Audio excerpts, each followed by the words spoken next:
हाँ तो बेटा आज के वीडियो में देखो इस क्वेश्चन को मतलब सॉल्व करेंगे। यहाँ पे देखो ये क्वेश्चन दिया हुआ है x minus y plus 2z equal to 7। Second equation दिया हुआ है 3x plus 4y minus 5z equal to -5। फिर थर्ड इक्वेशन दिया हुआ है 2x minus y plus 3z equal to 12। देखो ये जो इक्वेशन मतलब 3 इक्वेशन दिया हुआ है, मतलब इक्वेशन जो दिया हुआ 3 वेरिएबल के फॉर्म में x y z के फॉर्म में।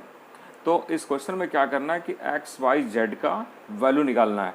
लेकिन इस क्वेश्चन को देखो सॉल्व करने से ना बहुत सी चीज़ें मतलब इसमें प्रैक्टिस मतलब हो जाएगी। देखो सबसे पहले तो कोई भी जैसे इक्वेशन जो दिया हुआ है तो इक्वेशन सॉल्व होगा कि नहीं होगा, मतलब इक्वेशन जो है इसकी सबसे पहले क्या करोगे, कंसिस्टेंसी जो होती है पहले ये चेक करोगे कि मतलब इक्वेशन की कंसिस्टेंसी है कि नहीं है। कंसिस्टेंसी चेक करना और इन कंसिस्टेंसी चेक करना, ये दो चीज़ पहले चेक करते हैं। ठीक है, मतलब सबसे पहले किसी भी इक्वेशन की कंसिस्टेंसी मतलब चेक करोगे कि सिस्टम जो है ये तीनों इक्वेशनों को यदि मिला दोगे तो इनको तीनों को एक साथ हम लोग सिस्टम बोलेंगे। अब सिस्टम जो है वो कंसिस्टेंसी है कि नहीं है, यदि सिस्टम कंसिस्टेंसी होगा तो एक्स वाई जेड का वैल्यू मिलेगा। ठीक है ना, अदरवाइज इस क्वेश्चन को हम लोग सॉल्व नहीं करेंगे। ठीक है ना। अब देखो कंसिस्टेंसी कब होगा इस इक्वेशन का, ये जो हमारे पास सिस्टम जो दिया हुआ है 3 इक्वेशन को मिला के हम लोग इसको सिस्टम बोलेंगे। तो ये सिस्टम मतलब जो है वो कंसिस्टेंस है कि नहीं है ये सबसे पहले चेक करेंगे। तो देखो चेक करने के लिए क्या करेंगे, सबसे पहले ये जो एक्स वाई जेड के जो कोएफिशिएंट्स जो दिए हुए हैं इनको लेकर सबसे पहले देखो मैट्रिक्स बनाएंगे। तो यहाँ पे देखो मैट्रिक्स ए मैं यहाँ पे बनाया हूँ। यहाँ पे क्या किया कि देखो ये जो 1 3 2 जो है ये एक्स के कोएफिशिएंट्स हो गए। देखो एक्स के कोएफिशिएंट्स जो है यहाँ पे क्या है, देखो 1 है, यहाँ पे 3 है और यहाँ पे क्या है 2 है। तो देखो यहाँ पे मैंने लिख दिया 1 3 2 लिख दिया मैंने। इसके बाद देखो यहाँ पे -1 4 -1 क्या है, ये y के कोएफिशिएंट्स है। देखो y के कोएफिशिएंट देखो यहाँ पे -1 है, यहाँ पे 4 है, यहाँ पे भी -1 है और यहाँ पे देखो 2 -5 3 क्या है, ये z के कोएफिशिएंट्स मतलब हो गए। तो देखो z के कोएफिशिएंट्स को मैंने लिख लिया यहाँ पे।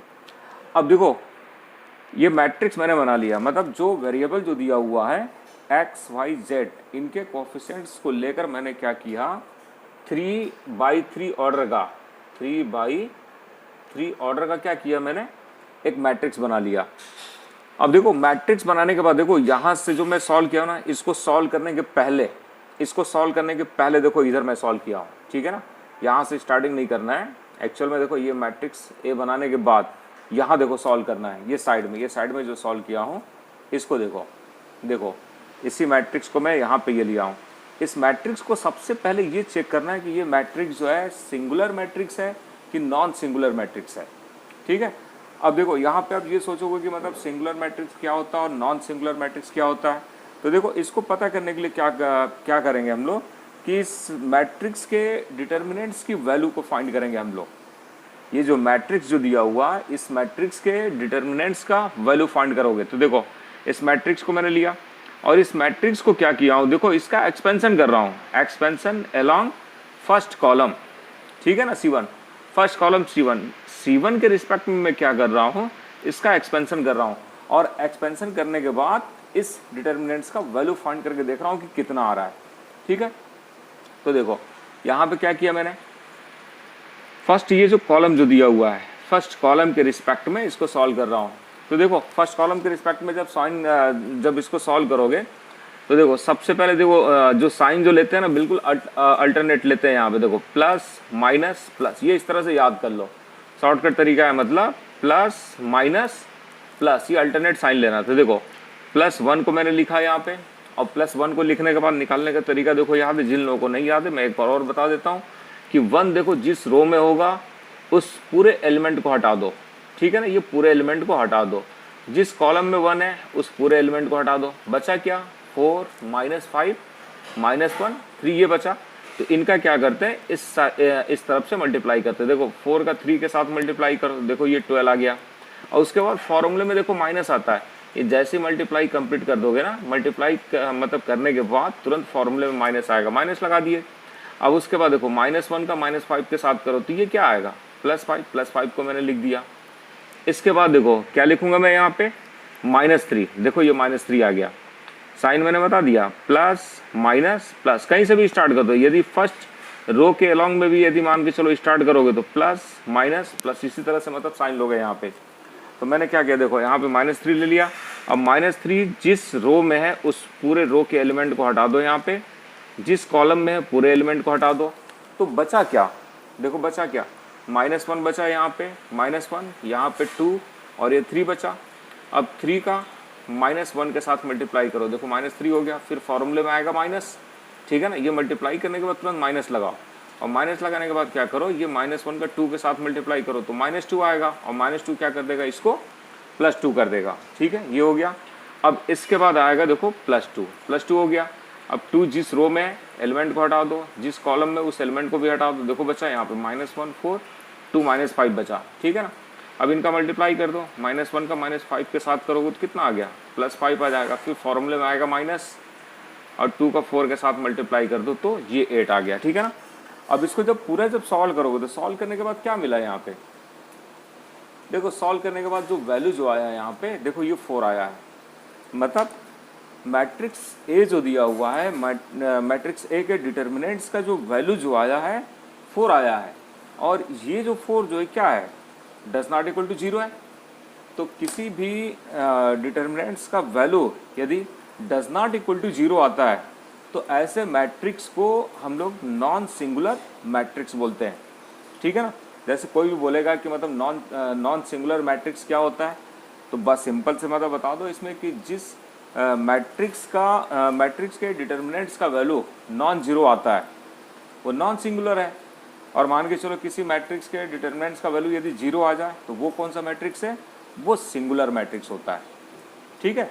तो देखो हम लोगों को किससे मतलब है यहाँ पे, हम लोगों को यहाँ पे क्या है कि जो नॉन सिंगुलर मैट्रिक्स जो है उसी से मतलब है। मतलब जो मैट्रिक्स हमारे पास जो दिया हुआ है, मैट्रिक्स जो हमने बनाया सिस्टम के x, y, z के कोएफिशिएंट्स को लेकर मैंने एक मैट्रिक्स बनाया और उस मैट्रिक्स का क्या निकाला, उसके डिटरमिनेंट्स का वैल्यू निकाला। तो डिटरमिनेंट्स का वैल्यू कितना आया, 4 आया, जो कि नॉन जीरो वैल्यू आया। तो नॉन जीरो वैल्यू आया, इसका मतलब ये कौन सा मैट्रिक्स हो गया, नॉन सिंगुलर मैट्रिक्स आ गया। अब नॉन सिंगुलर मैट्रिक्स में देखो क्या होता है, जब भी कोई भी मैट्रिक्स जैसे नॉन सिंगुलर मैट्रिक्स आ जाए, ठीक है, तो इस कंडीशन में हम लोग बोलते हैं कि सिस्टम इज कंसिस्टेंसी, ठीक है ना। मतलब सिस्टम की कंसिस्टेंसी है यहाँ पे। मतलब इसका मतलब क्या हुआ, मतलब x, y, z के वैल्यू को हम लोग फाइंड कर सकते हैं, इसका मतलब ये होता है, ठीक है ना। डज नॉट इक्वल टू यदि 0 आ जाए तो सिस्टम क्या है, कंसिस्टेंसी मतलब है इसकी। और मान के चलो कि यदि 0 आ जाए तो इनकंसिस्टेंसी आ जाएगा, ठीक है ना। तो उस केस में हम लोग क्या करेंगे, x, y, z के वैल्यू को नहीं निकाल सकते, ठीक है। तो देखो सिस्टम जो है कंसिस्टेंस है, सिस्टम कंसिस्टेंसी है इसकी सिस्टम की, ठीक है ना। तो अब क्या करोगे, देखो यहाँ तक तो कंप्लीट हो गया। अब इसके बाद यहाँ के बाद यहाँ आ जाओ, ठीक है ना। अब यहाँ क्या करोगे, आगे सॉल्व करना कर रहे हैं यहाँ पे। अब देखो मैं क्या कर रहा हूँ, सबसे पहले जितने भी हमारे पास देखो एलिमेंट है, ये जो मैट्रिक्स ए जो मैं बनाया हूँ, इस मैट्रिक्स ए के अंदर देखो कितने एलिमेंट हैं। यदि एलिमेंट की बात करोगे, टोटल एलिमेंट की बात करोगे तो टोटल एलिमेंट कितने आएंगे, 9 एलिमेंट आएंगे। अब पूरे 9 एलिमेंट का क्या करोगे, को फैक्टर निकालोगे, ठीक है ना। पूरे 9 एलिमेंट जो हमारे पास दिए हुए हैं उसका क्या निकालोगे, को फैक्टर निकालोगे। तो को फैक्टर देखो कैसे निकालोगे, यहाँ पे मैंने बता, देखो को फैक्टर को कैसे रिप्रेजेंट करते हैं। कैपिटल ए जो रहेगा ना, कैपिटल ए लिखेंगे और 1 1 कर दिया। मतलब देखो इस 1 का को फैक्टर निकाल रहा हूँ, ये जो 1 जो दिया हुआ ना, अब 1 की पोजीशन क्या है, 1 की पोजीशन ये है कि ये फर्स्ट रो में है और फर्स्ट कॉलम में है, तो उसको A11 लिख दिया, ठीक है। और को फैक्टर निकालने का तरीका क्या है, एक मैं बता देता हूँ, बाकी सिमिलरली उसी तरह से निकाल लोगे, ठीक है ना। तो यहाँ पे क्या किया देखो, सबसे पहले फॉर्मूला क्या होता है कि यहाँ पे -1 लिखो, और -1 लिखने के बाद उसका पावर क्या आएगा, ये 1 1, मतलब इन दोनों का सम जो आएगा ये पावर आएगा। और इसके बाद क्या है, ये कैपिटल M11 जो आया हुआ है ये क्या है, ये माइनर है, ठीक है ना। माइनर का मतलब क्या होता है, किसी भी एलिमेंट का जब माइनर जब निकालोगे, माइनर का मतलब क्या होता है कि जैसे देखो ये 1 का माइनर निकालोगे तो माइनर का मतलब होता है कि 1 जिस रो में है उस पूरे एलिमेंट को हटा दो, जिस कॉलम में उस एलिमेंट को भी हटा दो, बचा क्या 4 -5 -1 और 3 ये माइनर है, ये माइनर है। किसका माइनर है? इस 1 का, ठीक है ना। तो M11 का मतलब वही होता है। तो यहाँ पे देखो -1 का पावर क्या होगा, 1 + 1 मतलब 2 हो जाएगा। -1 का स्क्वायर करोगे तो क्या हो जाएगा, +1 का m के साथ मल्टीप्लाई करोगे तो क्या आएगा, वही आएगा, ठीक है ना। तब यहाँ पे क्या करोगे कि जो m जो दिया हुआ है m का क्या निकालोगे, माइनर निकालोगे। M11 जो है ये किसका माइनर है, इस 1 का। मतलब 1 जिस रो में पूरे एलिमेंट को हटा दो, जिस कॉलम में पूरे एलिमेंट को हटा दो, जो बचा उसको लिख दो। 4 -5 -1 3, देखो ये आ गया यहाँ पे। फिर इसको सॉल्व कर दो, 4 का 3 के साथ कर दो, ये 12 हो गया। फिर फॉर्मूले में तुरंत माइनस आएगा, -1 का -5 के साथ कर दो, ठीक है ना। तो ये आ जाएगा 5 मतलब -5। ये सॉल्व कर दो, कितना आ गया, 7 आ गया। सिमिलरली क्या करोगे, अब इसके बाद किसका निकालोगे, अब इसके बाद उसका निकालो। देखो इसका निकालते हैं, A12 का निकालो। तो A12 का निकालने का मतलब ये जो हमारे पास जो A12 जो है, A12 निकालोगे, ठीक है ना। यहाँ पे A12 का निकालोगे तो A12 का मतलब देखो सबसे पहले देखो यहाँ पे क्या करो कि ये 1 और 2 है, 1 और 2 का सम यदि ऑड आता है ना, तुरंत यहाँ पे माइनस लगा दिया करो। यदि दोनों का सम यदि इवन आता है तो कोई साइन मतलब प्लस रहेगा तो प्लस को लगाने की जरूरत नहीं है। तो ये ध्यान रखा करो यहाँ पे, ठीक है ना। 1 और 2 दोनों को सम कर लिया करो। सम यदि मान के चलो कि ऑड आता है तो माइनस लगाओ, इवन आता है तो प्लस लगाओ। तो यहाँ पे देखो दोनों का सम क्या आया, ऑड आया तो मैंने माइनस लगा दिया। और यहाँ पे क्या रहेगा, मतलब उस एलिमेंट का देखो यहाँ पे माइनर निकाला हो, किसका माइनर, इस एलिमेंट का, -1 का माइनर है, ठीक है। तो -1 का माइनर कैसे निकालोगे, जिस रो में -1 है उस पूरे एलिमेंट को हटा दो, जिस कॉलम में है ये पूरे को हटा दो। अब जो बचा उसको मल्टीप्लाई कर दो, 3 का 3 में कर दो, 9 आ जाएगा। उसके बाद फॉर्मूले में माइनस आएगा, ठीक है ना। ये निकाल लो यहाँ पे, देखो इस तरह से यहाँ पे निकाला हो, यहाँ पे ये देखो ये पूरा निकला यहाँ पे। तो इस तरह से क्या करोगे, जितने भी 9 एलिमेंट है सभी 9 एलिमेंट का क्या करोगे, कोफैक्टर निकाल लो। देखो ये यहाँ पे पूरे कोफैक्टर जो है निकल गए। देखो A12 निकल गया, A13 निकल गया। A13 का मतलब देखो ये जो फर्स्ट जो 1 जो लिखा हुआ ना, 1 का मतलब फर्स्ट कॉलम की बात कर रही है, मतलब उस एलिमेंट का मतलब कोफैक्टर निकाल रहे हैं जो फर्स्ट कॉलम में है और थर्ड रो में है, ठीक है ना। तो देखो ये 13 निकल गया। इसके बाद देखो 21, अब 21 का मतलब सेकंड रो फर्स्ट कॉलम, ठीक है ना। तो उसका मैंने कोफैक्टर निकाला, 1 आया। इसके बाद देखो 22 का निकाला, 22 का मतलब सेकंड रो सेकंड कॉलम, -1। देखो ये सिमिलरली बिल्कुल इस तरह से निकाल लेना। टोटल 9 एलिमेंट है, टोटल 9 एलिमेंट का कोफैक्टर निकाल लोगे। कोफैक्टर क्यों निकाल रहे हो, कोफैक्टर इसलिए निकाल रहे हैं हम लोग एडजॉइंट निकालने के लिए। इससे क्या है कि एडजॉइंट निकल जाएगा, ठीक है ना। एडजॉइंट का फॉर्मूला क्या होता है, एडजॉइंट का फॉर्मूला क्या होता है कि देखो ट्रांसपोज आप जितने भी मतलब एलिमेंट का कोफैक्टर निकाले हो, जितने भी एलिमेंट का कोफैक्टर निकाले हो उसको यहाँ पे लिख दो पहले। जितने भी एलिमेंट का कोफैक्टर निकाले हो, कोफैक्टर को क्या करो यहाँ पे देखो लिख दो, ठीक है ना। Adjoint of matrix A equal to से क्या होगा, ट्रांसपोज ऑफ। अब यहाँ पे जो capital A11 A11 A12 A13 A21 A22 A23 ये जो मैं लिखा हूँ, ठीक है ना, ये क्या है, ये पूरे एलिमेंट के कोफैक्टर को यहाँ पे लिख दो। देखो ये पूरे कोफैक्टर को क्या करो लिख दो। कोफैक्टर जितना मतलब ये निकाले हो ऊपर में सभी कोफैक्टर को क्या किया मैंने यहाँ पे लिख दिया। और लिखने के बाद क्या किया, इस पूरे कोफैक्टर का, ये कोफैक्टर से मतलब लेके क्या बना, यहाँ पे एक मैट्रिक्स बना कि नहीं बना, इस मैट्रिक्स का क्या करो कि ट्रांसपोज निकाल दो। अब ट्रांसपोज देखो पता है कि ट्रांसपोज कैसे निकालते हैं, जितने भी मतलब रो है, रो को क्या करो कॉलम में कन्वर्ट कर दो। तो जब कॉलम में कन्वर्ट कर दोगे तो क्या आ जाएगा, ट्रांसपोज आ जाएगा इस मैट्रिक्स का, ठीक है ना। तो इस मैट्रिक्स का देखो ट्रांसपोज में यहाँ पे ये निकाला हूँ, देखो ये देखो ये आ गया इसका ट्रांसपोज, ठीक है ना। कोफैक्टर निकाल कर और कोफैक्टर का क्या करोगे, ट्रांसपोज निकाल दोगे। तो कोफैक्टर का जो ट्रांसपोज होता है वो मैट्रिक्स का क्या होता है, एडजॉइंट होता है। अब ये एडजॉइंट आ गया यहाँ पे। अब एडजॉइंट निकालने के लिए, निकालने के बाद क्या करोगे, उस मैट्रिक्स का इनवर्स निकालोगे। तो इनवर्स का फॉर्मूला क्या होता है, देखो ये इनवर्स का फॉर्मूला मैं यहाँ पे लिखा हूँ। मैट्रिक्स ए का जब इनवर्स निकालोगे तो क्या करोगे, जो एडजॉइंट जो है ना, एडजॉइंट को क्या करो, जो मैट्रिक्स ए का जो एडजॉइंट है उसको क्या करो कि ए के डिटर्मिनेंट से डिवाइड कर दो। तो देखो ए का डिटर्मिनेंट कितना आया था, देखो पहले निकाल के रख लिया हमने, 4 आया था, तो देखो यहाँ पे क्या कर दिया 1/4, और ये क्या है, एडजॉइंट है, तो ये देखो इनवर्स निकल गया। ठीक है, तो देखो इस क्वेश्चन को जब सॉल्व करोगे ना, इस क्वेश्चन को सॉल्व करने से मतलब बहुत सी चीज़ें मतलब एक ही क्वेश्चन में सीख जाओ। अब देखो इस क्वेश्चन में क्या क्या मतलब सीखने को मिल रहा है। सबसे पहले तो ये सीखने को मिल रहा है कि कौन से मैट्रिक्स मतलब सिंगुलर होती है और कौन से मैट्रिक्स नॉन सिंगुलर होती है। दूसरी चीज़ें इसमें ये सीखे हो कि कोई भी सिस्टम जो दिया हुआ है उसकी कंसिस्टेंसी यदि पता करना है, ठीक है ना, कंसिस्टेंसी पता करो या इनकंसिस्टेंसी पता करो, ये बिल्कुल पता लगा सकते हो। ठीक है, दूसरा इसमें ऐसा है कि देखो माइनर क्या होता है, माइनर का भी पता निकाल सकते हो कि माइनर कैसे निकालते हैं।